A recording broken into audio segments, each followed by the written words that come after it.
Allahumma salli wa sallim wa barik alaihi. Ya Rabbi bil Mustafa balligh maqasidana waghfir lana ma madha ya wasi'al karmi ya Rabb. بلغ مقاصدنا واغفر لنا ما مضى يا واسع هو الحبيب الذي ترجى شفاعته لكل حول من الأحوال مقتهمين يا رب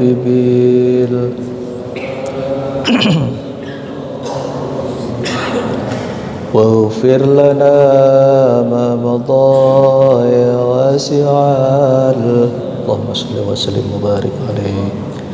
Bismillahirrahmanirrahim. Assalamualaikum warahmatullahi ta'ala wabarakatuh.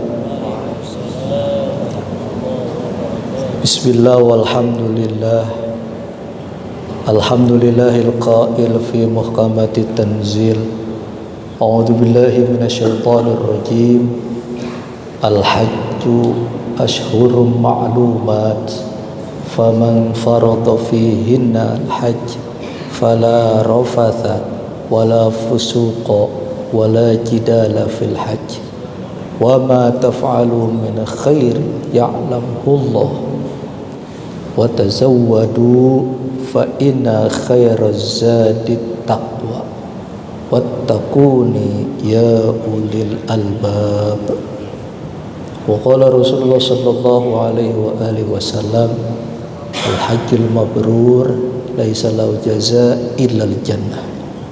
Subhanaka la ilma lana illa ma 'allamtana innaka antal alimul hakim. Hasbunallah wa ni'mal wakil, ni'mal maula wa ni'man nasir. La haula wala quwwata illa billahil aliyyil azim. Hadratul mukarramun wal muhtaramat, segenap jamaah salat zuhur dilanjut dengan i'tikaf kajian zuhur kita. Semoga kita yang duduk simpuh di masjid yang penuh dengan keberkahan ini, Allah curahkan karunia kasih sayang, rahmat dan ridhonya kepada kita semuanya, sehingga Allah jadikan kita selalu hamba-hambanya yang istiqomah dalam ketakwaan, hamba-hamba yang istiqomah dalam terus mendekatkan diri kita kepada Allah Subhanahu wa ta'ala. Amin ya rabbal. Bil khusus segenap jajaran DKM Masjid Jami Baitur Rahman, semoga staf dan jajarannya terus diberikan keistiqomahan dan masjid ini bisa eksis terus sampai yaumul qiyamah. Hadirin wal hadirat jamaah insyaallah dimuliakan Allah. Di kesempatan yang mulia ini, setelah kita bersyukur dan kita bersalawat kepada baginda Rasul, kajian kesempatan siang hari ini kita fokuskan kepada haji dan perjuangan. Seperti itu judulnya. Yang pasti ketika kita sudah membicarakan haji, akan ada mindset kita, haji itu apa? Haji itu al-hajju arafah. Pada hakikatnya itu haji itu adalah arafah, mengenal. Maka nanti ketika haji dan perjuangan, pasti lagi-lagi mindset kita yang namanya haji pasti perjuangan. Perjuangannya baik materi, imateri. Materi, tenaga, jiwa, raga, semuanya yang namanya haji itu bukan cuma sekedar ilmu, materi, fisik, segala macamnya. Nah, ketika kita mau masuk kepada ini tentang haji dan perjuangan, maka kita mesti memahami dulu orang-orang yang sudah dipanggil oleh Allah Subhanahu wa ta'ala itu adalah satu buah anugerah yang terindah oleh Allah. Karena Al-Fakir ingin mengajak dulu kepada jamaah sekalian bahwa rizki yang Allah berikan, kalau menurut Asy-Syaikh Imam Mutawalli Asy'arawi, itu dalam kitabnya beliau mengatakan seperti ini: al-malu adna min darajati rizki. Harta itu derajatnya rendah dalam kategori rezeki. Jadi kalau selama ini kita merasakan nih saya punya uang, atau orang yang berduit, orang yang punya uang derajatnya paling tinggi, enggak. Kata Imam Asy'arawi justru mengatakan al-malu adana min darajati rizki. Harta itu levelnya rendah dalam kategori rezeki. Tapi dilanjutkan tuh yang masyhur kata Imam Asy'arawi, wal afiyatu a'la min darajati rizki. Tapi kesehatan itu lebih tinggi a'la min darajati rizki, dalam kategori rizki. Maka wajar orang-orang tua kita, guru-guru kita, alim ulama kita mengajarkan bahasanya finansial, materi, uang biarin dah, pas-pasan, nggak ada, yang penting sehat. Kalau kita sehat, ikhtiar mencari, insya Allah dikasih sama Allah Subhanahu wa ta'ala. Tuh kata Imam Asy'arawi. Nggak cukup sampai di situ, lanjutannya apa? Wasolihul abna'i, dan kesolehan anak-anak kita yang soleh dan solehah, afdolu min anwa'ir rizki. Seabdul-abdulnya dalam kategori rizki adalah kita punya anak yang soleh dan solehah. Emang apa yang mau kita cari? Kita kerja dari pagi sampai sore, bahkan pulang malam, tiap hari keras keringat banting tulang, capek, lelah dikuat-kuatin, lemah dikuat-kuatin, lelah disemangat-semangatin, semuanya demi apa? Kita ingin punya generasi anak-anak yang soleh dan solehah. Dan yang terakhir kata Imam Asy'arawi dalam kategori beliau, watamamur rizki watamamur ridho jalla jalaluh, dan apa ya, waridho jalla jalaluh hiya tamamur rizki, bahasa gitu. Dan keridhaan Allah itulah jalla jalaluh hiya tamamur rizki, dan keridhaan Allah lah adalah sesempurna-sempurnanya rizki. Makanya ketika hamba Allah ingin mencari kesempurnaan dalam rizki, itu adalah carilah ridho Allah Subhanahu wa ta'ala. Seorang yang ingin mencari, seorang anak carilah ridho orang tua, seorang murid carilah ridho guru, seorang salik dalam suluknya dalam kategori orang-orang yang bertasawuf, carilah ridho seorang mursyid sebagai pembimbing spiritual untuk menggapai ma'rifatullah dalam mahabbah kepada Allah dan Rasulnya. Nah, terkait haji ini jemaah sekalian, adalah orang-orang yang memang sudah diizinkan oleh Allah Subhanahu wa ta'ala. Maka bagaimana haji ini yang harus kita pahami adalah sebuah perjalanan. Sebuah perjalanan yang perjalanan ini kalau kita lihat dalam pembagian itu namanya rihlah. Rihlah itu nanti dibagi lagi. Ada rihlatur, yang pertama nih ya, rihlatur tarkhiyah. Apa sih rihlatur tarkhiyah? Rihlatur tarkhiyah ini adalah rihlah perjalanan yang kita menapaktilasi perjalanan-perjalanan tarikh para rasul kita, para rasul-rasul kita terdahulu. Cerita-cerita bagaimana manasik-manasik haji yang dilakukan itu adalah sebuah perjuangan. For example, kalau kita sudah merujuk bagaimana rihlah tarkhiyah, rihlah atau tarkhiyah itu sejarah, maka yang kita angkat adalah sebuah perjalanan perjuangan beliau adalah yang disebut dengan Golden Triangle. Siapa sosok Golden Triangle dalam sosok perjalanan ibadah haji ini? Satu, sosok seorang ayah, tidak lain adalah Nabi Ibrahim alaihissalam. Yang kedua, sosok ibunda Siti Hajar. Dan yang ketiga, sosok ananda Nabi Ismail alaihissalam. Ini perjuangan yang luar biasa. Nah, kalau ini kan mungkin sering kali ya kita dengar bagaimana perjuangan-perjuangan ini. Cuma perjuangan ini, lihat, dari pertama kali Nabi Ibrahim alaihissalam diperintahkan Allah untuk meninggalkan sang istri dan putra kesayangan beliau di padang pasir yang tandus gersang, sehingga sampai istri beliau, wahai suamiku, kenapa kau tinggalkan aku di sini?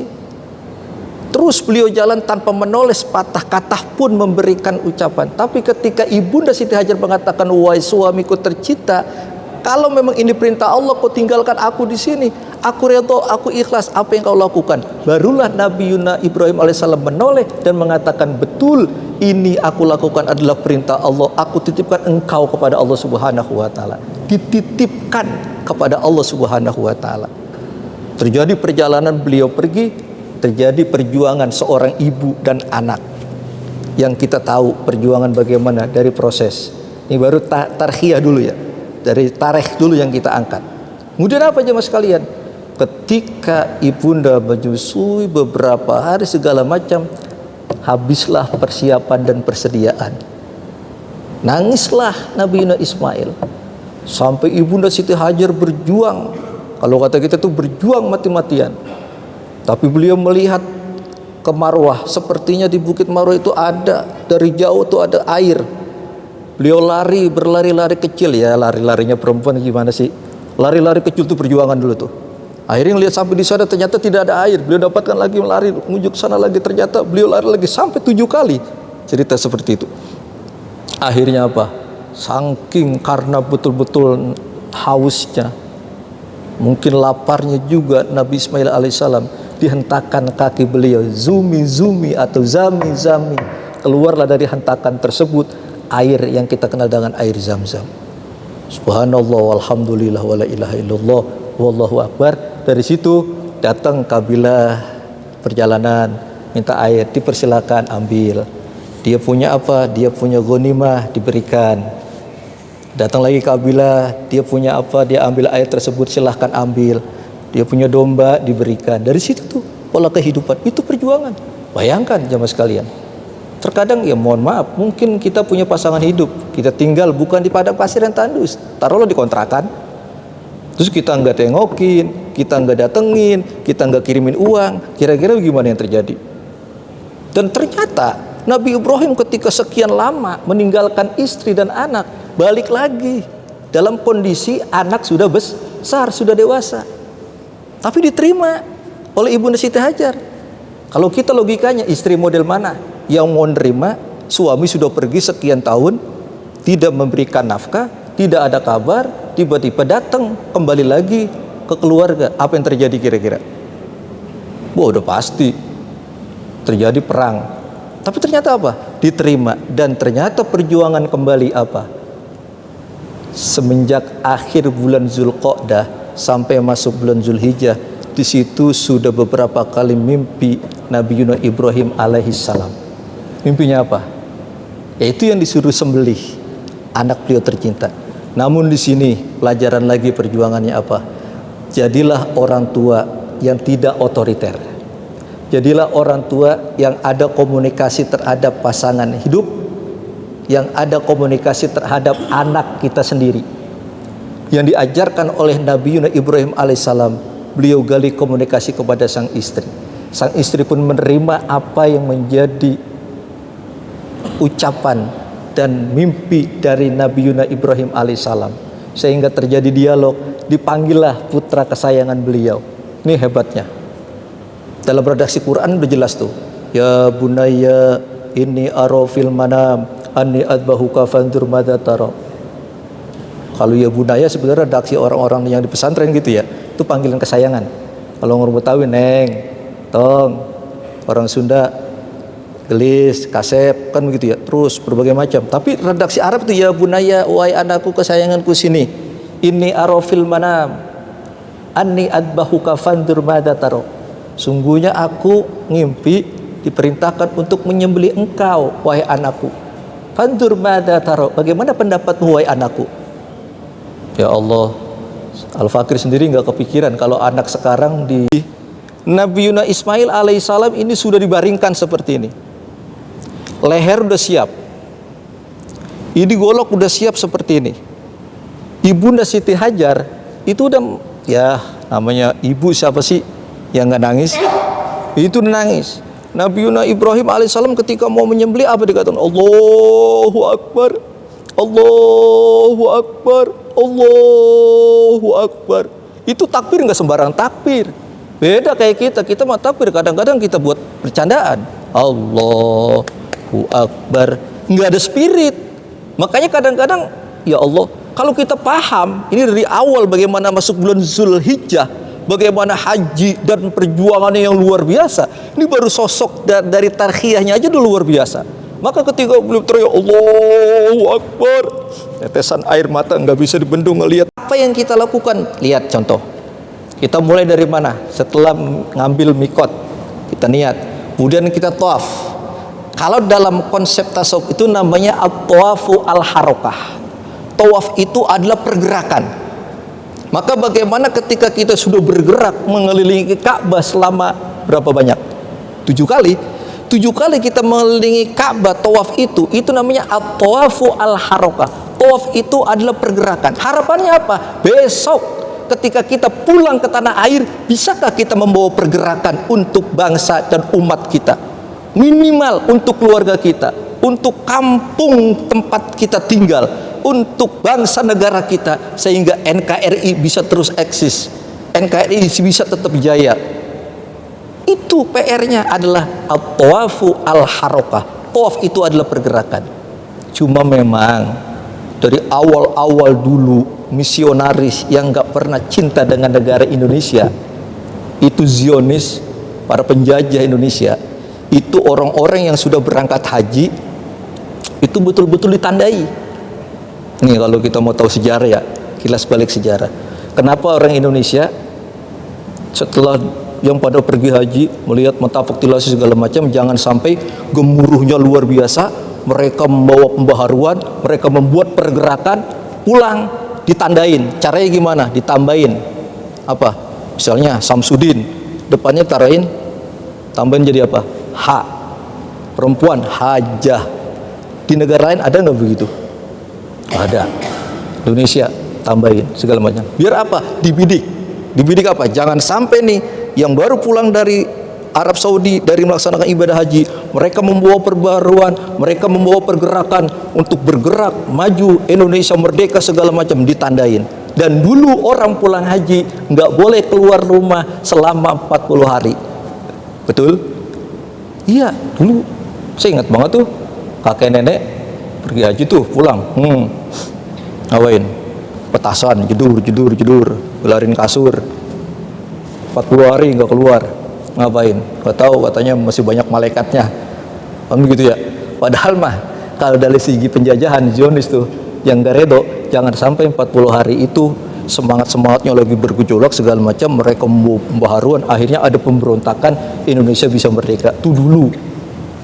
Akhirnya apa? Ya udah yang terjadi. Makanya di negara-negara lain jarang ada yang tambahan H atau haji. Tuh. Terus gimana aja mas sekalian? Rihlatur ruju'iyah. Itu besar satu. Jadi yang kita pahami adalah at-tawafu al-harokah. Tawaf itu adalah pergerakan. Nah, pergerakan-pergerakan itu kan ketika orang berjuang tentunya pasti ada pengorbanan. Nggak ada orang berjuang, mari kita berjuang terus ngomong doang, nggak ada. Pasti minimal ada pengorbanan. Ketika sudah berjuang pasti ada ujian dan cobaan. Makanya di sana aja tadi sudah dibacakan. Al-hajju ashhurum ma'lumat. Faman farada fihinna fala rafatha wala fusuqa wala jidala. Kan gitu ya.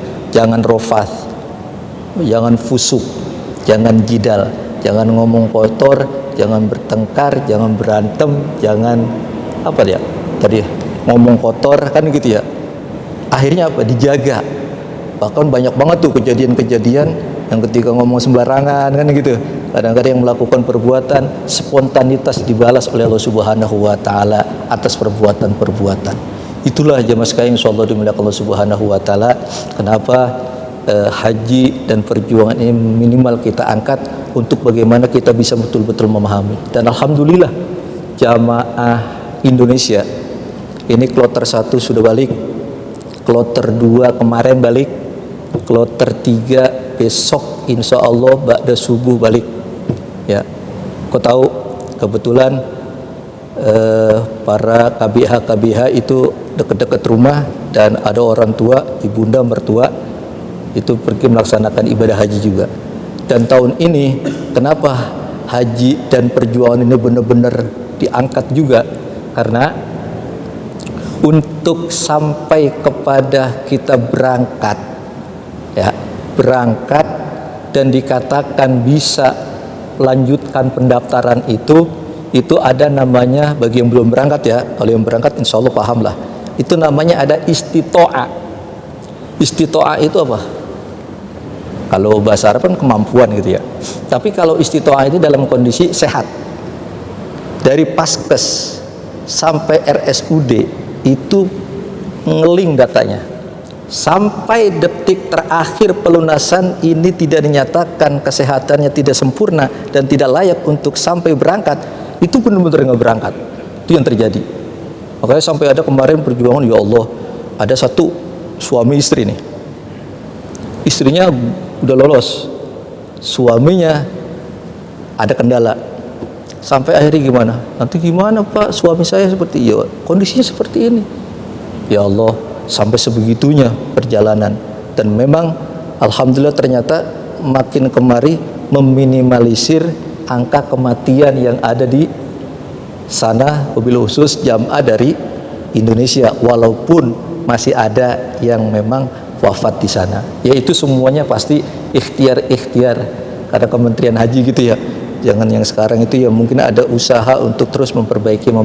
Insya Allah kalau memang itu panggilan Allah, semua juga pasti kita akan diberangkatkan oleh Allah Subhanahu Wa Taala dan dipanggil oleh Allah Subhanahu Wa Taala. Dan yang terakhir adalah rihlatul huduriyah. Kita hadirkan bukan cuma perjalanan ini perjalanan fisik, tapi ruhaniyah, zohiron wa batinan. Kalau sudah di sana, rujuk ia kembalikan lagi semua kepada Allah, hadirkan jiwa raga kita untuk kepada Allah Subhanahu Wa Taala. Karena dari tawafnya, sa'inya sampai tahalulnya, apalagi namanya Arafah, makanya disebut Al-Hajju Arafah, perjuangannya di Arafah. Mohon maaf kalau kita enggak paham, hingga akhirnya kita bingung, dan banyak yang di sana akhirnya tidak tahu esensi dari Arafah. Maka bagaimana man arafa nafsahu faqad arafa rabbah. Disitulah kita berkholwat, disitulah kita merenung, disitulah kita, kalau bahasa sederhananya kita bersemedi dah, kita zikir, kita doa, kita tafakur kepada Allah Subhanahu Wa Taala. Ya Allah, inilah kami sosok manusia yang cuma memakai 2 helai kain, kan gitu ya, tidak ada pangkat jabatan, tidak ada segala sesuatu apapun, semuanya kami sama di hadapanmu. Maka tadi bekalnya adalah fatazawwadu fa inna khairaz zadi taqwa. Bekal yang terbagus adalah ketakwaan kita di hadapan Allah Subhanahu Wa Taala. Bahkan yang ada viral juga tuh, kalau kita scroll ada di media sosial gitu ya, di TikTok gitu ya, ada sosok tokoh pemimpin negara kan gitu ya, yang tidak mau memakai fasilitas negaranya, dan beliau sebagai rakyat biasa itu kan luar biasa. Dan memang beda nanti akan kita rasakan antara yang plus dengan yang reguler biasa. Itu akan menikmati bagaimana suasana bersama dengan mereka, perjuangannya yang luar biasa karena fisiknya yang luar biasa. Bahkan sekarang udah ada konsep murur luar biasa, yang lansia pakai bis ya, jadi boleh langsung segala macam. Artinya ada kemudahan-kemudahan yang itu sudah menjadi kebijakan-kebijakan pemerintah Arab Saudi. Intinya adalah ayo bagaimana di event yang mulia ini dengan kondisi kita waktu yang singkat ini, kita berharap mudah-mudahan haji dan perjuangan ini menjadi sebuah pemahaman kita, menambah hasanah keilmuan kita bahwa sesungguhnya persiapan-persiapan yang dilakukan haji dan bagaimana yang sudah dilakukan oleh saudara-saudara kita itu adalah bagaimana harapannya, jaminannya, bahkan al-hajju mabrur, haji yang mabrur raisa jazauhu illal jannah. Tidak ada jaminannya kecuali, tidak ada balasannya kecuali surganya Allah Subhanahu Wa Taala. Tapi nanti dilihat ada kategorinya, ada ciri-cirinya haji yang mabrur dan mabrur. Minimal apa? It'amut ta'am tibil kalam, sering membagi ta'am, bahasa sederhananya membagi makanan. Tapi bahasa kitanya yang kita tarik adalah orangnya dermawan, nggak boleh ngeliat orang susah, nggak boleh ngeliat orang kesusahan, nggak orang lagi segala macam, orang yang dermawan. Dan yang terakhir tibil kalam, ucapannya ucapan yang bermanfaat, mutiara-mutiara hikmah yang beliau sampaikan. Ini mudah-mudahan dengan waktu yang singkat ini menjadi sebuah hasanah ilmu buat kita jemaah sekalian, karena di sela-sela waktu kita istirahat tapi mau masih menyempatkan untuk kita iktikaf, karena duduk kita sesaat, iktikaf kita seperti ini, ngajinya kita seperti ini masih lebih baik daripada sholat sunnah 1000 rakaat. Kita berharap kepada Allah Subhanahu wa taala, mudah-mudahan yang sudah melaksanakan ibadah haji, semoga haji kita haji yang mabrur dan mabrurah. Kita bisa pertahankan kualitas haji kita. Yang belum berkesempatan melaksanakan haji, mudah-mudahan Allah panggil kita untuk melaksanakan ibadah haji yang mabrur dan mabrurah. Dan kita berharap jamaah-jamaah tahun ini semuanya dalam keadaan sehat kembali ke tanah air dan menjadikan hajinya yang mabrur dan mabrurah. Ala hadhihin niyyah wa ala kulli niyatin shalihah wa ila hadratin nabi Mustafa Rasulillah sallallahu alaihi wa alihi wasallam. Al-Fatihah bil maqbul wa tamam bi kulli sulmal wa hadratir rasul khususan li hadhihi safar al-haji wal umrah fi Indonesia wa bil muslimina wal muslimina amma ridha ilahumul Fatihah.